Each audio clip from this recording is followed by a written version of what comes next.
எம்மாடி புது மருமவள சொல்லுங்க தே. நல்லா கேட்டுக்க.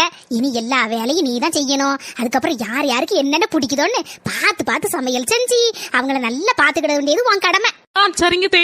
போய் பாத்திரத்தை கழுவிரு. துணியை வாஷிங் மிஷின்ல போட்டுறாதம்மா, அழுக்கா இருக்கும் பாத்துக்க. அதனால கையாலே நல்ல பிரஷ் போட்டு துவைச்சிரேனுமா. சரிங்க தே. அதுக்கப்புறம் மறந்துட்டேனே, நல்ல சுருக்குன்னு மீன் குழம்பு வச்சு மீன் பொரிச்சிரேனுமா. சரிங்க தே. ஒரு வழியா புது மருமக தலையில எல்லாத்தையும் கெட்டியாச்சு. என் முவை என் காலையில இருந்தே போன் பண்ணல. என்ன ஏதுன்னு போன் பண்ணி கேப்போம். மக்களை ஏமா காலையில இருந்து போன் அடிக்கல? இவ்வளவு நேரம் வீட்டுல ஒரே வேலைம்மா, அதான் போன் பண்ண முடியல. கல்யாணம் முடிச்சு போகும்போதே உன்ட்ட நான் என்ன சொல்லிவிட்டேன்? ஒரு வேலையை பாக்கணும்னு சொன்னோம்ல, எல்லா வேலையும் இழுத்து போட்டுட்டு செஞ்சிட்டு இருக்கியா? உனக்கும் உன் புருஷனுக்கு மட்டும் சோத்த பங்கு துணியை தவ. அதை விட்டுட்டு மாமியாக்காரி கீமியாக்காரி நாத்தனாக்காரி கீத்தனாக்காரின்னு எவளுக்காவது எதையாவது செய்து கொடுத்த அதுக்கப்புறம் உனக்கு இருக்கு. இல்லனா அடுத்த மாசமே மாப்பிளைய கூட்டிட்டு தனி கொடுத்தன போகக்கூடிய வழியை பாரு. அப்ப அடுத்த மாசம் நானும் தனி கொடுத்தன போயிரவா?